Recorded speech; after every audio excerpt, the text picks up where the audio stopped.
In the summer of 1187, a merciless sun rose over the plains of Hattin. The air was heavy, the land was dry, and the heat was unforgiving. This wasn't just another battlefield, it was a place where history itself was about to be rewritten. On one side stood the Crusader army, a force of heavily armored knights and soldiers, exhausted before the first sword was even drawn. They had marched for days under a scorching sun, their pride leading them to carry steel instead of water, and arrogance instead of caution. Thirst had already begun to weaken their bodies, while confusion clouded their minds.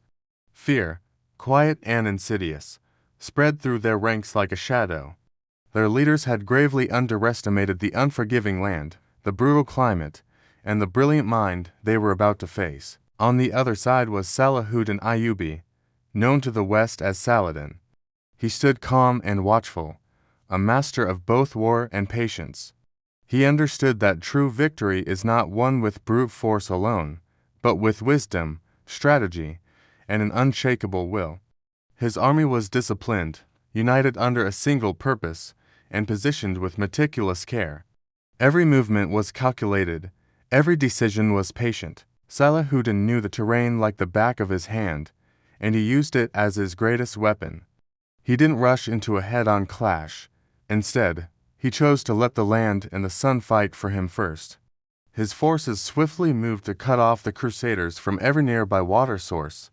Every well, every spring, was secured. The enemy, already suffering from crippling thirst, now faced a slow, crushing reality. They were trapped in a furnace with no escape and no relief. As the sun climbed higher, their strength began to fade. Their armor, once a symbol of power, became a prison, baking them alive. The Crusaders, desperate and disorganized, tried to push forward, but their advance was met not by a solid wall of soldiers, but by a storm of harassing attacks. Salahuddin's light cavalry, masters of hit-and-run tactics, struck with lightning speed and vanished just as quickly. They attacked from all directions, never engaging in a full-scale fight, but constantly chipping away at the Crusaders' resolve. A relentless rain of arrows fell upon the beleaguered army, not aimed to kill immediately, but to sow chaos, injure horses, and shatter morale. Then, another element was brought into play. Salahuddin's men set the dry grass surrounding the Crusaders ablaze. Thick, acrid smoke filled the air, choking them, blinding them, and adding to the unbearable, suffocating heat. Panic began to ripple through the Crusader lines. Their disciplined formations, once their greatest strength, started to crumble, not from a lack of courage, but from sheer exhaustion, dehydration, and utter despair. Horses collapsed, their riders falling with them. Soldiers, too weak to stand, dropped their heavy weapons. Shouted commands were lost in the noise and confusion. No order could restore what had already been lost. There were to fight.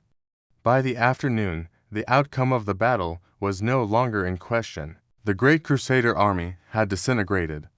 King Guy of Lusignan, the leader of the Kingdom of Jerusalem, found himself and his royal guard completely surrounded. Defeated and broken, he had no choice but to surrender. He was taken captive, a king brought to his knees not just by an enemy army, but by his own fatal miscalculations. Nearby stood another captured figure, a man whose name was infamous throughout the region, Reynald of Châtillon. Reynald was known for his treachery and cruelty. He had repeatedly broken treaties, attacked peaceful Muslim caravans and pilgrim ships, and had even boasted of his plans to attack the holy cities of Mecca and Medina. His long list of crimes and betrayals was well remembered. Both King Guy and Reynald of Châtillon were brought before Salahuddin inside his command tent. In that moment, a powerful scene unfolded that would echo through history. Salahuddin, showing the traditional honor of a host, offered a cup of ice water to the defeated King Guy. It was a gesture of mercy and respect to a captured monarch. King Guy drank and then passed the cup to Reynald, but Salahuddin intervened. He made it clear, through an interpreter, that the water was for the king alone. This wicked man, he said, referring to Reynald, did not receive my permission to drink, which would have saved his life. Salahuddin then turned to Reynald. His voice was calm, but firm. He confronted Reynald with his crimes, his broken oaths, his bloodshed. This was not a moment of impulsive anger, it was a moment of justice. For his repeated betrayals and unprovoked aggression, which had directly led to this war, Reynald of Châtillon was executed. In this act, Salahuddin sent a powerful message to the world. He demonstrated that, while mercy and honor were cornerstones of his rule, justice was absolute. He showed that power without accountability is tyranny, but justice without mercy is incomplete. King Guy, fearing for his life, was reassured by Salahuddin, who told him, "It is not the custom of kings to kill kings." Guy would be treated with the honor due his rank and eventually ransomed. As the sun set over Hattin, a profound silence fell over the battlefield. The wind moved gently over fallen banners, shattered shields, and scattered armor. The mightiest army the Crusader states had ever assembled was utterly destroyed. It was not just a military defeat, it was a strategic and moral collapse. From his vantage point, Salahuddin stood quietly, looking west. In the distance lay his ultimate goal, Jerusalem. The city that had been conquered by the First Crusade nearly a century earlier was now vulnerable. The road to Al-Quds was finally open.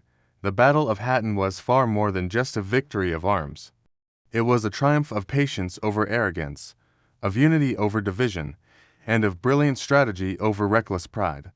It marked the beginning of the end for the Crusader kingdom of Jerusalem and cemented Salahuddin Ayyubi's place in history. He would forever be remembered not only as one of the greatest military commanders the world has ever seen, but as a leader who embodied the virtues of honor, mercy, and unwavering justice.